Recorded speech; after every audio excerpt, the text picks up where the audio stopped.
What's up, design family, and welcome back to another episode of Fittdesign TV. So glad to have you back on the channel. On today's episode, we'll be looking at how to plan your next sportswear collection, or if you're a fashion brand, how to plan your next collection.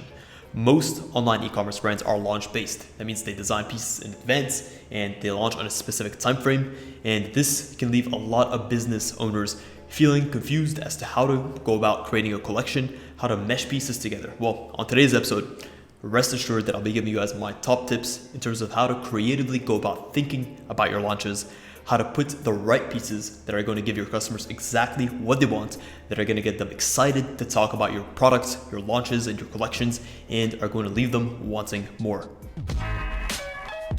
What's up, design family, and welcome to Fittdesign TV. So glad to have you here. On this channel, we discuss all things sports fashion, graphic design, manufacturing, and technology. We'll discuss key topics, answer pressing questions, and provide actionable steps on starting your own product line. If you're interested in any of the above topics, stick around.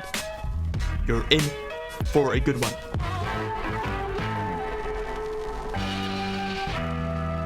Number one on the list is to make sure that you're focusing on your core or your key pieces. These are going to be essentials or staple pieces that you know your customers are going to get a lot of use out of. It's also absolutely essential to maintain quality and a standard of quality across your core pieces. You don't want to launch a certain set of pieces that are of a certain quality that set the standard for your customers and to fall short on that with a bunch of other pieces. This is where quality manufacturing and good logistics comes into play. Let's just say you're a sportswear brand. What are the core essentials that you're definitely going to want to include? Well, if we're looking at a women's brand, definitely a great pair of leggings, a sports bra, a tank top, a hoodie.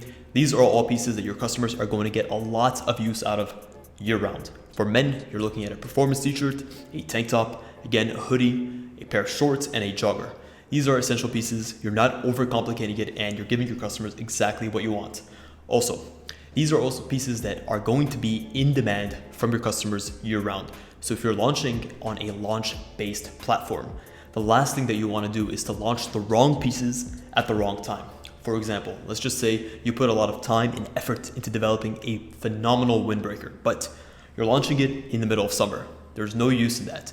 So by focusing on core pieces that you know your customers are going to get a lot of use out of, you're also mitigating the risk of when you're launching these pieces and making sure that your customers can get use out of those specific products all the time.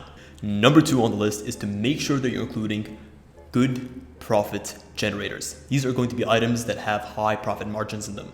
How do you calculate a profit margin? Well, a profit margin is calculated as the cost of goods sold, essentially all of the financial input you put into making sure that a garment or a product gets delivered into the hands of your customer. This includes the actual cost to make the piece, the cost to design the piece, the cost to deliver the piece, and a bunch of other costs that make sure that the garment is in the hands of your customer, and you subtract that from your actual revenue or your retail price of that product.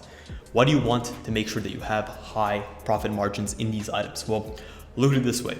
You need to make sure that your business consistently has the revenue and the financial input that it needs to keep growing, for you to keep reinvesting back into the business, to keep pushing forward on all fronts.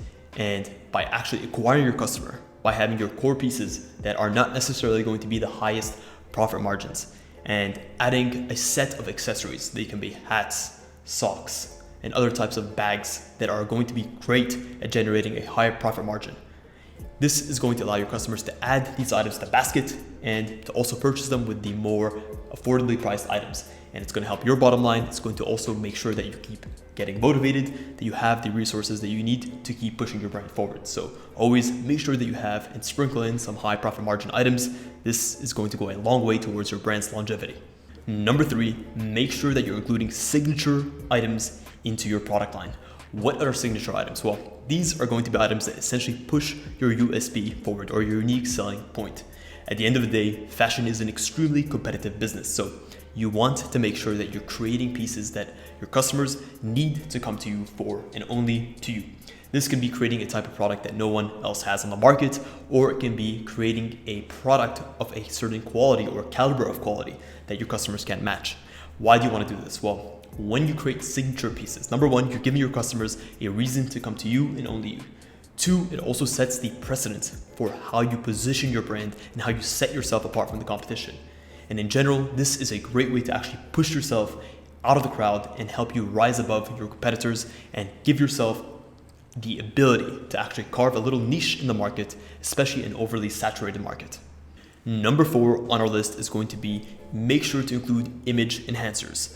I liken this type of product to the halo effect that you get out of a car. Look at a company like Tesla. Their Roadster is a halo car that's supposed to create a buzz around the business and attract people towards the business. So these are going to be most of the pieces that you think of when you're trying to get into the business. These are the exciting pieces, the pieces that are really well designed, that have a ton of functionality, that use the best fabrics. And though these are pieces that are extremely exciting to design, to market, and to launch, these may not necessarily be the best pieces to create mass revenue for your actual brand. So why do you want to include them? Well, this again pushes your USP. It gives your brand something unique. It gives your customers something that only they can get at your company. At the same time, it attracts eyeballs to you. It pushes and directs people towards your brand. Though they may not actually purchase that signature item or that unique item, they may end up purchasing other more affordable items that is also a win for you. So it's a way to attract people towards your brand, and perhaps they end up buying that piece or they end up buying another piece that you have on offer. Number 5 on the list are going to be transaction builders or complementary items. In short, these are going to be items that are meant to complement each other and are going to encourage your customers to buy them together. This is going to have the effect of growing your revenue by actually growing your average customer basket size. What are these types of items, you ask? Well, if you're a sportswear brand, it can be quite simple.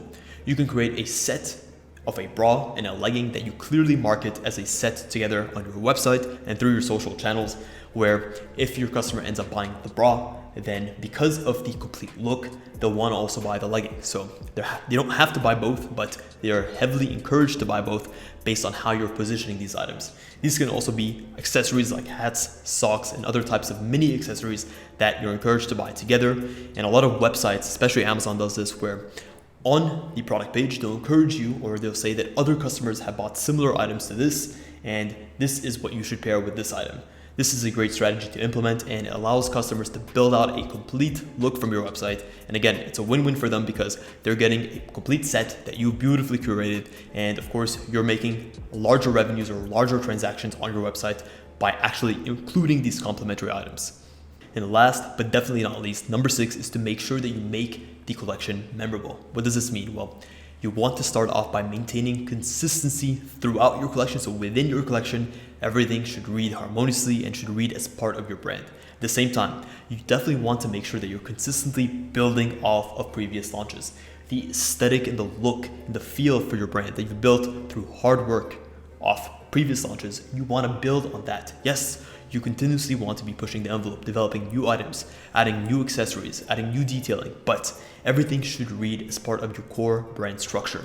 This is going to go a long way towards building brand depth and sort of giving this feel, right? There's some brands that you look at, and though you can't put your finger on it, you just feel this sense of wholeness or completeness in the brand. And that's what you want to build. And you do this through the power of repetition and consistency through your different launches.